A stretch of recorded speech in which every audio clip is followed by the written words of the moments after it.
Assalamualaikum warahmatullahi wabarakatuh. Kami dari kelompok 8 yang terdiri atas Septina Oktavia dengan NIM 21076023, Sofia dengan NIM 21076024, dan Nur Hafiza dengan NIM 21076019. Kelompok kami akan mempresentasikan materi mengenai konsep dasar sistem, sistem informasi manajemen, pengembangan sistem informasi, dan model pendekatan sistem informasi. A. Konsep dasar sistem. Apabila memperhatikan secara seksama mengenai anatomi tubuh, maka kita dapat menyebutkan bagian-bagian dari tubuh, mulai dari rambut, kepala, bulu alis, mata, hidung, telinga, mulut, lengan, tangan, jemari-jemari, sampai ke kaki. Dari setiap organ tubuh pun terdapat subbagian tubuh, seperti struktur pernafasan yang terdiri dari hidung, tenggorokan, paru-paru, pembuluh darah, dan darah. Setiap unsur dari struktur pernafasan tersebut memiliki fungsi tertentu dan bekerja dengan proses tertentu untuk mencapai tujuan dan sistem pernafasan. Selain hal itu, ada suatu komponen abstrak yang turut menggerakkan setiap bagian atau subbagian dari tubuh kita yang tidak tampak, tetapi dapat dirasakan, misalnya mata melihat makanan. Otak memberikan informasi pada tangan untuk mengambil dan memasukkan ke mulut. Selanjutnya, otak memberikan perintah untuk mengunyah makanan tersebut. Dari contoh ini, dapat ditarik kesimpulan bahwa suatu sistem tentunya terdiri dari struktur dan proses. Struktur sistem merupakan komponen-komponen yang terbentuk dari sistem itu sendiri, sedangkan proses merupakan uraian prosedur kerja setiap komponen dalam mencapai tujuan dari sistem. Informasi manajemen menjadi sangat penting dalam suatu organisasi, dikarenakan terjadinya perubahan-perubahan yang sangat cepat dari informasi konvensional ke informasi yang serba digital, sehingga dengan mudah, akurat, dan cepat pertukaran arus informasi apapun dapat diakses oleh setiap orang di mana saja berada. Dengan adanya kemajuan teknologi informasi dan telekomunikasi, memungkinkan diterapkan cara-cara baru yang lebih efisien untuk produksi, distribusi, serta konsumsi barang dan jasa. Proses inilah yang membawa manusia ke masyarakat ekonomi informasi. Demikian pula pergeseran menjadi dalam dunia pendidikan dan pendidikan tatap muka yang konvensional ke arah pendidikan yang lebih terbuka, seperti melalui jaringan web atau penggunaan program software. Untuk memahami lebih dalam dan runut mengenai sistem informasi manajemen, mari kita memahami lebih dulu konsep-konsep di bawah ini. 1. Pengertian konsep. Jika ilustrasi dalam contoh di atas kita simak dengan seksama bahwa sistem dapat diartikan sebagai suatu kesatuan yang terdiri dari komponen-komponen atau subsistem yang tertata dengan teratur, saling interaksi, saling ketergantungan satu dengan yang lainnya, dan tidak dapat dipisahkan atau integratif untuk mewujudkan suatu tujuan. Hal ini pun dikemukakan oleh Tata Sutabri bahwa sistem dapat didefinisikan sebagai suatu kumpulan atau himpunan dari unsur, komponen atau variabel yang terorganisir, saling berinteraksi, saling tergantung satu sama lain, dan terpadu.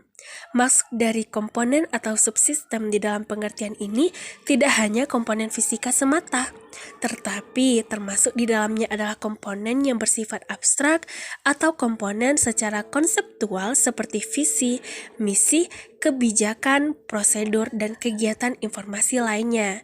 Dengan demikian, konsep dasar suatu sistem dapat dilihat dari dua pendekatan, yakni A. Pendekatan konsep dasar sistem. Suatu sistem dapat dilihat dari kumpulan komponen secara fisik yang saling berinteraksi, saling berhubungan, dan tidak dipisahkan satu sama lainnya untuk mencapai suatu tujuan. Contoh sistem komputer terdiri dari komponen hardware dan software. Jika suatu sistem dilihat dari komponen konseptual, yaitu kumpulan prosedur-prosedur yang saling berinteraksi, saling ketergantungan, dan tidak dapat dipisahkan satu sama lainnya untuk mencapai tujuan. Contoh sistem akuntansi yang memiliki prosedur atau langkah kerja prosedur pencatatan bukti transaksi ke buku penerima kas buku. Pengeluaran kas, buku pembelian, buku penjualan, buku piutang, buku utang, buku jurnal, sampai tercipta siklus akuntansi yang tertib dan terinformasikan laporan keuangan. Terdapat dua kelompok ahli yang memberikan definisi sistem dengan penekanan kepada masing-masing pendekatan. Satu kelompok menekankan definisi kepada pendekatan prosedur atau proses sistem dari suatu kelompok lainnya menekankan kepada pendekatan komponen. Namun, kedua pendapat ini tidak bertentangan, hanya cara pendekatan yang digunakannya berbeda. Untuk memberikan gambaran, di bawah ini dikutip pengertian sistem dari para pakar dalam tata Sutabri. Seperti contoh, Gordon B. Davis menyatakan sistem bisa berupa abstrak atau fisis. Sistem abstrak adalah susunan yang teratur dari gagasan atau konsepsi yang saling tergantung. Misalnya, sistem teologi adalah susunan yang teratur dari gagasan tentang Tuhan, manusia, dan lain sebagainya. Sedangkan sistem yang bersifat fisik adalah serangkaian unsur yang bekerja sama untuk mencapai suatu tujuan. Demikian pula, apabila akuntansi dilihat sebagai suatu sistem, maka prosedur penerimaan kas sebagai subsistemnya. Jika prosedur penerimaan kas dilihat sebagai suatu sistem, maka sistem akuntansi sebagai supersistem atau suprasistem, kalau digambarkan sebagai berikut. Dari pengertian di atas, dapat disimpulkan bahwa ciri-ciri pengertian sistem terdiri dari berikut ini. A. Setiap sistem terdiri dari unsur-unsur atau subsistem-subsistem. B. Subsistem-subsistem tersebut merupakan bagian terpadu dari sistem itu sendiri. C. Subsistem saling berhubungan dan saling ketergantungan untuk mencapai tujuan dari sistem. D. Suatu sistem merupakan bagian dari sistem yang lebih besar. 2. Karakteristik sistem.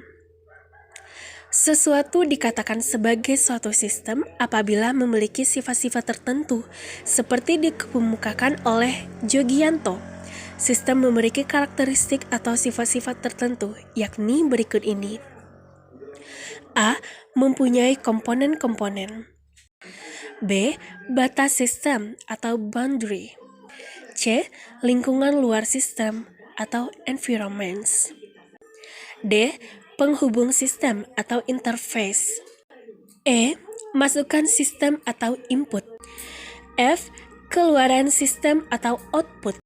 G. Pengolahan sistem atau pemrosesan. H. Sasaran sistem. Untuk lebih jelas mengenai sifat-sifat sistem yang dimaksud di atas, maka dapat digambarkan sebagai berikut. 3. Klasifikasi sistem. Berdasarkan klasifikasi sistem dapat ditinjau dari beberapa segi, seperti yang dikemukakan oleh Jogianto diantaranya sebagai berikut. A. Sistem abstrak atau abstract system. Dan sistem fisik atau physical system. Sistem abstrak adalah sistem berupa pemikiran atau ide-ide yang tidak tampak secara fisik, seperti sistem teologia. Sistem fisik adalah yang nyata secara fisik, seperti sistem komputer, sistem akuntansi, dan sistem informasi. B. Sistem alamiah atau natural system. Dan sistem buatan manusia atau human-made system. Sistem alamiah adalah sistem yang terjadi secara alami, tidak dibuat oleh manusia, misal sistem pemutaran bumi. Sedangkan sistem buatan manusia adalah sistem yang dirancang dan dibuat oleh manusia, misal sistem informasi akuntansi, sistem pendidikan. Apabila sistem dirancang dan dibuat manusia berinteraksi dengan mesin, maka disebut human machine system. C. Sistem tertentu atau deterministic system dan sistem tidak tentu atau probabilistic system. Sistem tertentu adalah sistem yang beroperasi dengan perilaku yang sudah dapat diprediksi. Interaksi antar bagian dapat dideteksi pasti sehingga keluaran dan sistem sudah dapat diramalkan. Misal, sistem komputer. Sistem tak tentu adalah sistem di mana kondisi kedepannya tidak dapat diprediksi karena mengandung teori kemungkinan. D. Sistem tertutup atau closed system dan sistem terbuka atau open system. Sistem tertutup merupakan sistem yang tidak berhubungan dengan lingkungan luar. Sistem ini bekerja secara otomatis tanpa campur tangan pihak luar. Namun, sebenarnya tidak ada sistem yang tertutup. Yang ada adalah sistem yang relatif tertutup, tidak benar-benar tertutup. Sistem terbuka adalah sistem yang berhubungan dengan terpengaruh dengan lingkungan luar. Sistem ini menerima masukan dan menghasilkan keluaran untuk lingkungan luar atau subsistem yang lainnya. B. Konsep dasar informasi. 1. Pengertian data dan informasi. Informasi dalam organisasi sangatlah penting keberadaannya, sebab organisasi tanpa informasi akan lumpuh dan tidak bersinergi. Ibaratkan aliran darah dalam tubuh, selama darah mengalir ke sekujur tubuh, maka organ tubuh tetap hidup dan bergerak sesuai fungsinya. Agar tetap organ tubuh bergerak, tentu perlu dipelihara dan dijaga agar aliran darah tetap mengalir ke bagian-bagian organ dalam tubuh. Demikian pula, di dalam suatu organisasi jika terdapat informasi yang tidak sampai ke subsistem, maka kegiatan akan berakhir. Di dalam organisasi, keberakhiran informasi dalam hubungannya disebut entropi. Informasi yang bermanfaat bagi sistem perlu dihindari dari proses entropi tersebut. Data menurut Jogianto adalah kenyataan yang menggambarkan suatu kejadian-kejadian dan kesatuan nyata. Kejadian-kejadian adalah sesuatu yang terjadi pada saat tertentu. Sedangkan informasi adalah sebagian hasil dari pengolahan data dalam suatu bentuk yang lebih berguna dan lebih berarti bagi penerimanya, yang menggambarkan suatu kejadian-kejadian yang nyata yang digunakan untuk pengambilan keputusan. Kenneth C. Loudon berpendapat bahwa data merupakan sekumpulan baris fakta yang mewakili peristiwa yang terjadi pada organisasi atau pada lingkungan fisik sebelum diolah ke dalam suatu format yang dapat dipahami dan digunakan orang. Informasi adalah data yang sudah dibentuk ke dalam format yang memiliki arti bagi manusia.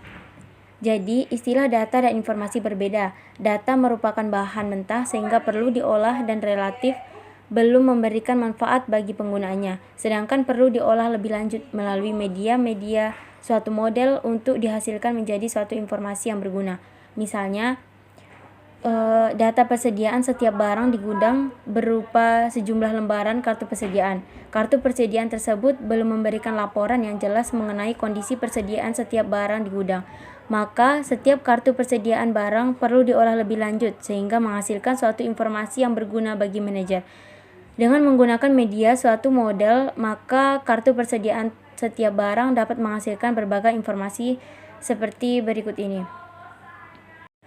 A. Informasi laporan jumlah persediaan bahan mentah berguna bagi manajemen dalam persediaan bahan baku yang harus dibeli. B. Informasi laporan jumlah persediaan barang setengah jadi berguna bagi manajemen dalam menetapkan skala prioritas produksi. C. Informasi laporan jumlah persediaan barang jadi yang berguna bagi manajemen untuk menentukan kebijakan promosi penjualan.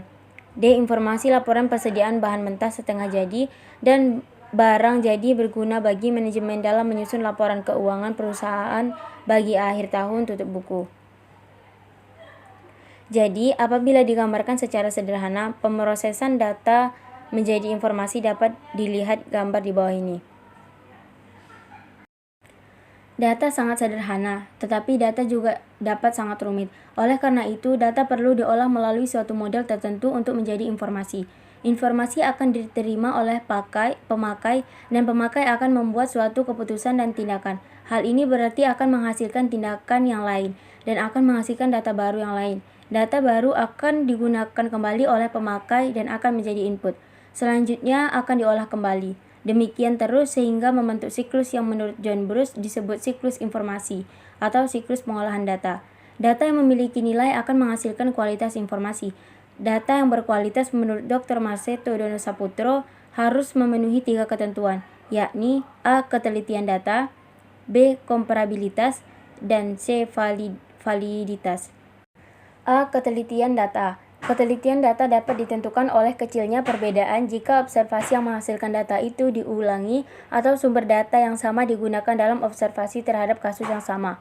B. Komparabilitas data. Data yang memiliki standarisasi yang jelas dan dapat dipertanggungjawabkan sehingga tidak menyulitkan dalam mengambil suatu keputusan atau tidak menimbulkan keraguan. C. Validitas data. Data yang memiliki kegunaan yang tepat dengan kebutuhan dari suatu tujuan yang ingin dicapai pemakai, sebab data yang berkualitas belum tentu valid jika tidak menunjang tujuan pemakai. Data dapat diklasifikasi menurut jenis, sifat, dan sumbernya. Menurut jenisnya, data dibagi menjadi 2, yakni data hitung dan data ukur.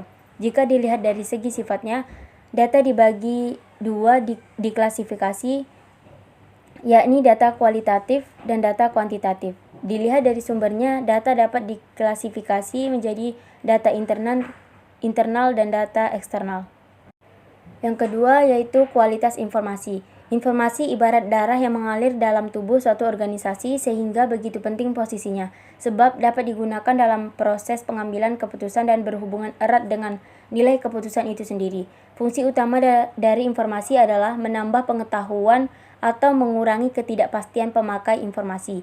Oleh karenanya, kualitas informasi menjadi sangat penting. Kualitas informasi akan sangat tergantung kepada 3 hal seperti yang dikemukakan oleh Jogianto, yaitu sebagai berikut. Yang pertama, yang A, yaitu informasi harus akurat. Informasi harus bebas dari kesalahan-kesalahan dan tidak bisa atau menyesatkan. Akurat berarti informasi harus jelas mencerminkan maksudnya. B. Informasi harus tepat pada waktunya. Informasi yang dikirim atau diterima tidak boleh terlambat diterima si penerima, sebab informasi yang usang tidak akan mempunyai nilai lagi, apalagi jika informasi tersebut merupakan dasar untuk dijadikan dalam pengambilan keputusan. Jika pengambilan keputusan terlambat, maka berakibat fatal bagi suatu organisasi. Perlu dipahami mahalnya informasi dikarenakan harus cepatnya didapat sehingga diperlukan teknologi informasi untuk mengolah dan mengirimkannya. C. Informasi harus relevan. Informasi harus memiliki manfaat bagi pemakainya dan relevansi informasi bagi setiap orang akan berbeda. Yang ketiga yaitu nilai informasi. Pada umumnya, nilai informasi ditentukan oleh 2 hal, yaitu manfaat dan biaya untuk mendapatkannya. Suatu informasi dikatakan bernilai jika manfaatnya lebih efektif dibandingkan dengan biaya untuk mendapatkannya. Kegunaan informasi adalah untuk mengurangi ketidakpastian di dalam proses pengambilan keputusan tentang keadaan. Pengertian sistem informasi manajemen. Saat ini, pengetahuan sistem informasi manajemen begitu penting bagi para pengelola organisasi, terutama manajer di dalam perusahaan.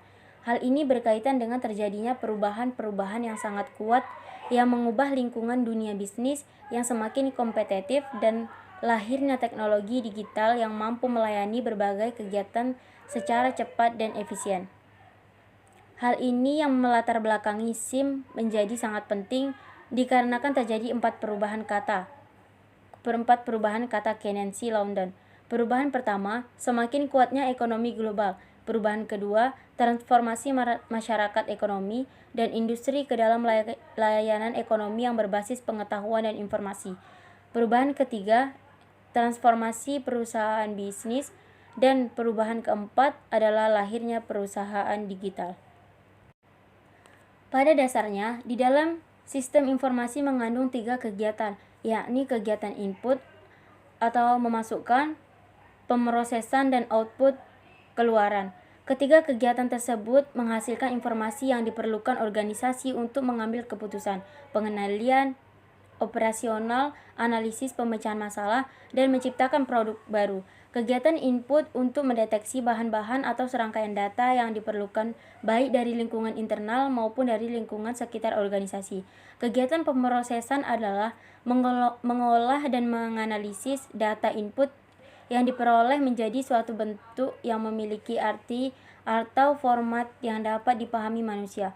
Kegiatan output adalah mendistribusikan informasi kepada pihak-pihak pemakai atau pengguna. Setelah ketiga kegiatan berjalan, selanjutnya sistem informasi memerlukan umpan balik untuk dipergunakan sebagai evaluasi dan perbaikan dalam pengambilan keputusan berikutnya. Sistem informasi terdiri dari komponen-komponen yang disebut dengan blok bangunan, yaitu sebagai berikut. 1. Blok masukan. Blok masukan berupa data yang masuk ke dalam sistem informasi, termasuk metode dan media untuk menangkap data yang akan dimasukkan seperti dokumen-dokumen dasar. Yang kedua, blok model. Blok model terdiri dari kombinasi prosedur, logika, dan model matematika yang akan memanipulasi data input dan data yang tersimpan di basis data dengan cara yang sudah ditentukan untuk menghasilkan output yang diinginkan.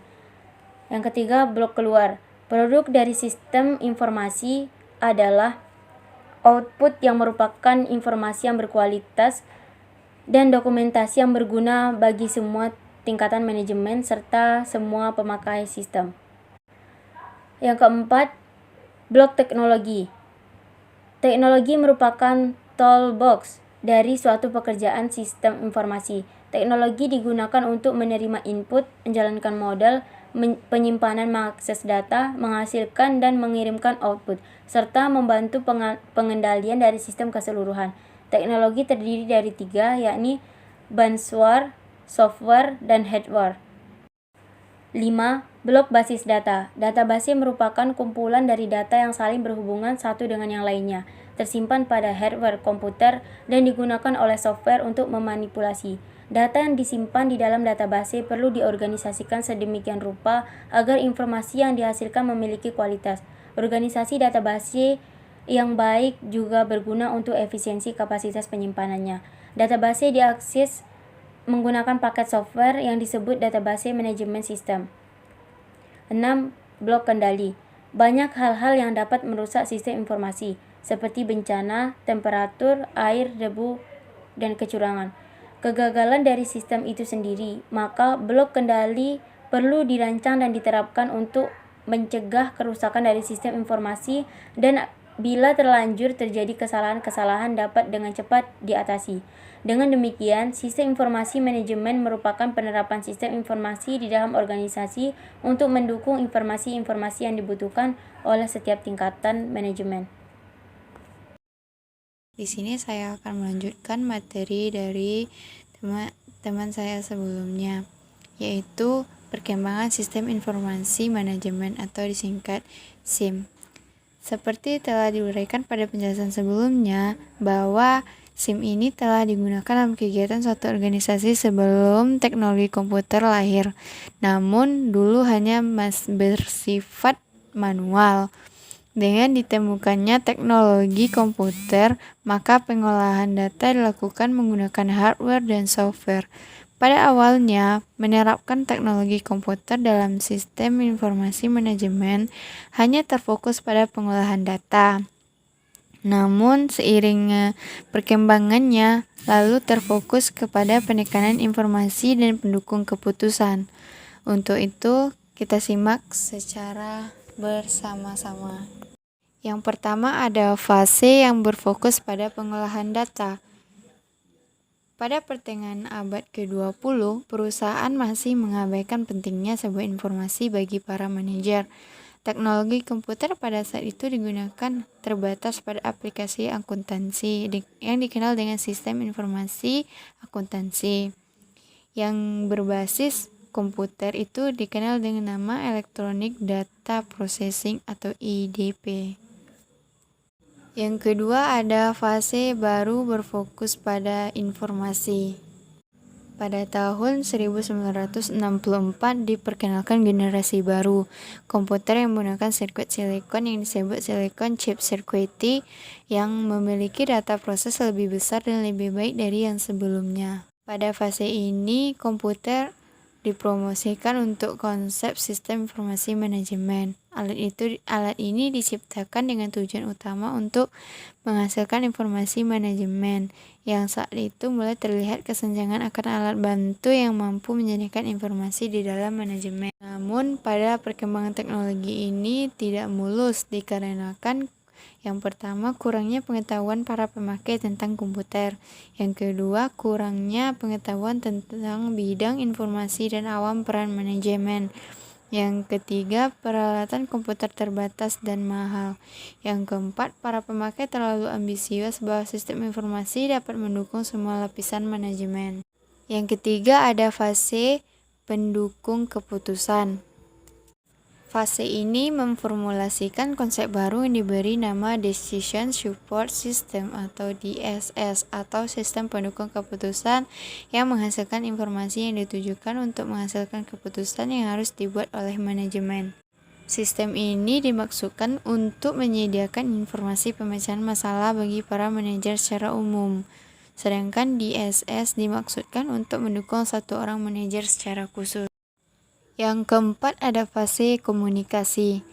Perkembangan ini lahir aplikasi yang disebut otomatisasi kantor atau office automation yang mampu memberikan fasilitas komunikasi para manajer. Hal ini tentu memudahkan komunikasi dan produktivitas para manajer dan pekerja kantor melalui penggunaan alat elektronik. Yang kelima, ada fase potensial pada konsultasi. Perkembangan sekarang ini adalah penerapan kecerdasan buatan atau artificial intelligence AI ditujukan untuk masalah-masalah bisnis. Ide ini timbul bahwa komputer dapat diprogram untuk melaksanakan sebagian penalaran logis untuk memecahkan masalah karena dianggap sama dengan otak manusia. Fase ini teknologi komputer memiliki kemampuan sebagai konsultan yang dapat memberikan pemecahan masalah. Materi berikutnya yaitu model pendekatan pengembangan sistem informasi. Yang pendekatan pengembangan informasi sistem terdapat beberapa pendekatan, yaitu pendekatan klasik, terstruktur, dari bawah ke atas, pendekatan dari atas ke bawah. Yang pertama, pendekatan klasik atau classical approach. Disebut juga dengan pendekatan tradisional atau pendekatan konvensional. Metodologi pendekatan klasik mengembangkan sistem dengan mengikuti tahapan-tahapan pada sistem life cycle. Pendekatan ini menekankan bahwa pengembangan berhasil bila mengikuti tahapan pada permasalahan-permasalahan yang dapat timbul. Pada pendekatan klasik ini terdapat permasalahan-permasalahan yang akan timbul. Yang pertama, pengembangan perangkat lunak akan menjadi sulit dikarenakan kurangnya memberikan alat-alat dan teknik-teknik di dalam mengembangkan sistem. Yang kedua, ada biaya perawatan atau pemeliharaan sistem akan menjadi mahal. Disebabkan karena dokumentasi sistem yang dikembangkan kurang lengkap dan kurang terstruktur. Yang ketiga, kemungkinan kesalahan sistem sangat besar. Karena pendekatan klasik ini tidak menyediakan kepada analis sistem secara untuk melakukan pengetasan sistem. Materi yang terakhir yaitu pendekatan pengembangan sistem informasi atau pendekatan pengembangan sistem informasi manajemen. Terdapat beberapa pendekatan untuk mengembangkan sistem. Yang pertama, pendekatan klasik versus pendekatan terstruktur dipandang dari metodologi yang digunakan. Yang kedua, pendekatan sepotong versus pendekatan sistem dipandang dari sasaran yang akan dicapai. Yang ketiga, pendekatan bottom up versus pendekatan top down dipandang dari cara menentukan kebutuhan sistem. Yang keempat, pendekatan sistem menyeluruh versus pendekatan modular dipandang dari cara mengembangkannya. Yang kelima, pendekatan lompatan jauh versus pendekatan berkembang dipandang dari teknologi yang akan digunakan. Pendekatan klasik tidak cukup digunakan untuk mengembangkan sistem informasi yang kini semakin kompleks dan dapat menimbulkan permasalahan seperti pengembangan perangkat lunak menjadi sulit. Yang kedua, seperti yang dibahas pada di atas tadi, biaya perawatan atau pemeliharaan sistem menjadi lebih mahal dikarenakan dokumentasi pengembangan sistem yang kurang lengkap dan kurang struktur. Yang ketiga, kemungkinan kesalahan sistem besar. Pendekatan klasik tidak menyediakan cara untuk menguji sistem, sehingga kemungkinan kesalahan sistem akan menjadi lebih besar. Yang keempat, keberhasilan sistem kurang terjamin, karena pendekatan klasik yang ditekankan di sini adalah kerja dari para personel pengembang sistem, bukan pada pemakai sistem. Yang terakhir yaitu masalah dalam penerapan sistem. Karena kurangnya keterlibatan pemakai sistem dalam tahapan pengembangan, maka pemakai sistem hanya akan mengenal sistem pada saat penerapannya. Dan ini dapat membuat pemakai tidak terbiasa dengan sistem baru dan dapat menimbulkan frustasi bila mereka tidak dapat mengoperasikannya dengan baik.